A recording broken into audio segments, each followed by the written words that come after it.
Good morning, class 11th. Welcome to the economics class. In this class today, I'm going to tell you about the pre-finals. Means total syllabus, pattern of exam, distribution of marks, everything. Okay. So let's discuss. This is total guidelines for the pre-finals. जैसा कि पता ही आपको pre-final आने वाले हैं, तो अब तक जो भी सिलेबस हो गया वो सब उसमें होगा. कैसे होगा, किस तरह से होगा, आइए समझ लेते हैं. सबसे पहले देखिएगा, आपका जो थ्योरी पेपर है वो 80 मार्क्स का है और प्रोजेक्ट 20 मार्क्स का है. ओके. थ्योरी जो कि 80 मार्क्स है उसके लिए आपके पास दो बुक्स हैं, right. One is stats for economics, the other one is introductory micro economics. तो आइए बात करते हैं. अब चूंकि दो बुक्स हैं तो दोनों को हमने 40-40 मार्क्स डिवाइड कर दिए. कैसे रहेगा डिस्ट्रीब्यूशन ऑफ मार्क्स ये समझ लेते हैं हम. So part A will be stats for economics और इसके अंदर आपके पास चार चीजें हैं. एक तो है introduction, collection of data, senses and sample method, जो कि आपके पहले 3 चैप्टर्स से सब कंबाइंड है. इंट्रोडक्शन में आपको पता था, हमने बताया था कि स्टैट्स क्या होता है, उसकी डेफिनेशन है ना, और इकोनॉमिक्स में मतलब स्टैट्स की क्या इंपॉर्टेंस है, ये सब कुछ. ओके. देन सेकंड चैप्टर था जिसमें कलेक्शन ऑफ डाटा की बात की गई थी, मेथड्स की बात की गई थी, डिफरेंट प्राइमरी सेकेंडरी डाटा के कलेक्शन की. और थर्ड वन में हमने सेंसस सैंपल मेथड को कंपैरेटिव स्टडी किया था. तो ये सब आपको टोटल 5 मार्क्स देंगे, क्योंकि ये पहले बहुत बार डिस्कस हो चुके हैं. तो इनकी वैल्यूएशन जो हमने सिर्फ 5 मार्क्स की रखी है.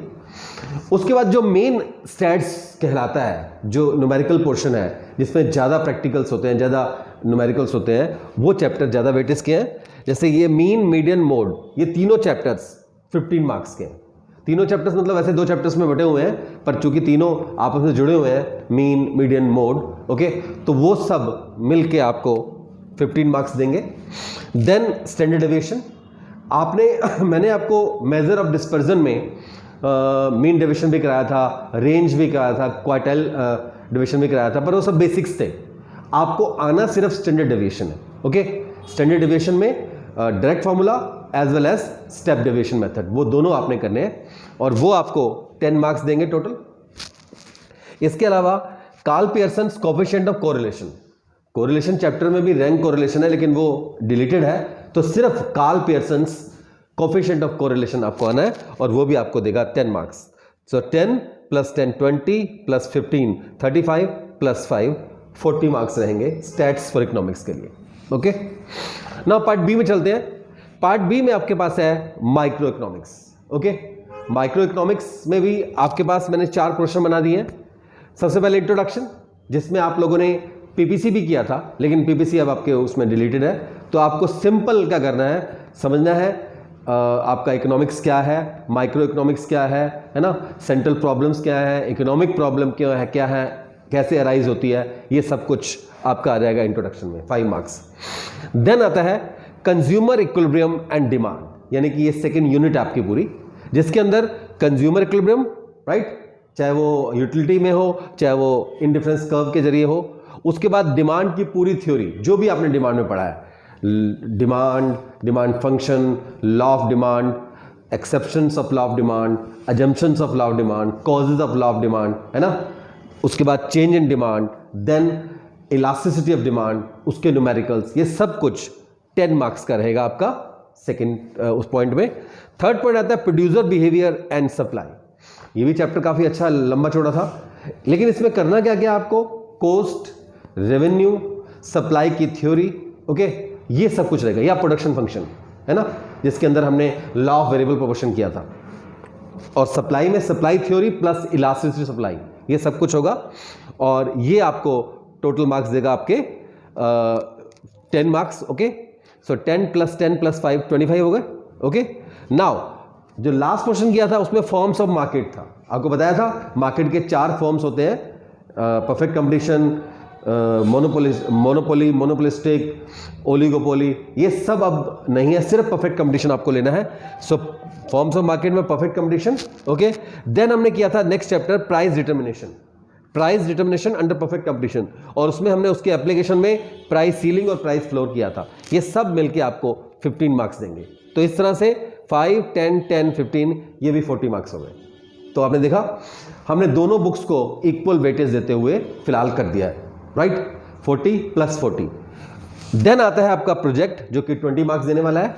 प्रोजेक्ट में फिर से वही रहेगा, आपको अभी कोई फाइल नहीं बनानी, आपने कोई अलग से कुछ नहीं करना। जैसे आपने पहले पीपीटी बनाया था लास्ट उसमें फर्स्ट टर्म में, ऐसे अब एक नया पीपीटी बनाना है।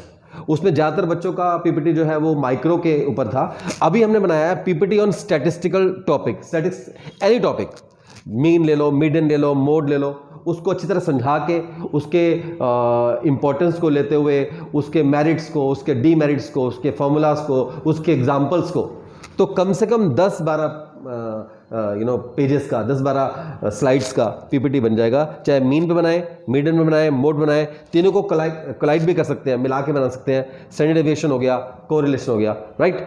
तो इनमें से किसी भी टॉपिक पे आप प्रोजेक्ट बना सकते हैं पीपीटी के रूप में। तो इस तरह से आपने देखा 40 marks for stats, 40 for micro economics and 20 for the project. Hope सारी बात समझ आ रही होगी। अब मैं आपको बताऊंगा कि क्वेश्चन पेपर का स्टाइल क्या रखेंगे हम।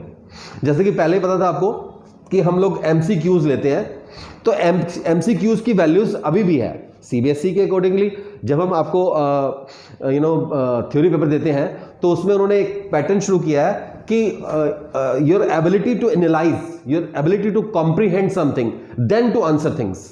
तो इसके अंदर वो लोग पैसेज देकर कोई इकोनॉमिक इवेंट को लेकर भी पूछ सकते हैं।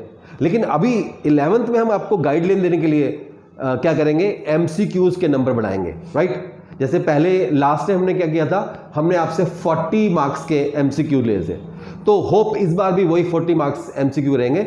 बाकी अगर इसमें कुछ चेंज होगा तो मैं बता दूंगा आपको। तो MCQs रहेंगे। हाँ, MCQs का पूछने का स्टाइल चेंज हो सकता है। जैसे पहले हम लोग क्या कर रहे थे, आपको सिंपल MCQs दे रहे थे, आपको ऑप्शन दे दिए 1, 2, ट्रू फॉल्स हो गए उसमें। अभी हो सकता है इसके अंदर कोई कॉम्प्रिहेंशन पैसेज, जैसे आपके इंग्लिश में आता है पैसेज टाइप, आपके किसी भी चैप्टर में से कोई पैसेज लेके उसमें से आपसे वो MCQ टाइप क्वेश्चंस या mini short questions, very short question पूछ सके जाते हैं ना। ओके, तो 40 मार्क्स फिर वही रहेंगे। ओके, देन 40 मार्क्स आपके सब्जेक्टिव आ जाएंगे, जिसके अंदर आपको ज़्यादा लिखना पड़ सकता है, शॉर्ट क्वेश्चंस के रूप में, लॉन्ग क्वेश्चंस के रूप में। ओके, तो ये भी आपको बात समझ आ रही होगी। बाकी जो भी इसमें, क्योंकि हमारा पेपर तो भी लेटर ऑन है, इससे पहले जो भी डिसाइड होगा आपको बता देंगे। फिलहाल ये हमारी पूरी गाइडलाइंस है, ये चेकलिस्ट है कि आपने कैसे कैसे अपने एग्जाम्स की तैयारी करनी है। ओके, आपके पास सारे नोट्स होंगे, आपने अपनी नोटबुक्स तैयार कर ली होंगी। एक बार नोट्स को पूरी तरह चेक कर लेंगे। किसी के पास कोई नोट्स ना हो, कोई PDF फॉर्म ना हो, वो हमसे बात कर सकता है। इसके अंदर हम क्या करेंगे, अभी कुछ क्लासेस आपको जूम पे दे देंगे, रिविजनरी क्लासेस, जिसके अंदर कोई न्यूमेरिकल की प्रॉब्लम हो, कुछ हो तो आप पूछ सकते हैं। ओके, होप आपको सारी बात समझ आ रही होगी। इसके अलावा कोई भी क्वेरी है तो आप मुझसे पूछ सकते हैं, I will make it clear. Thank you.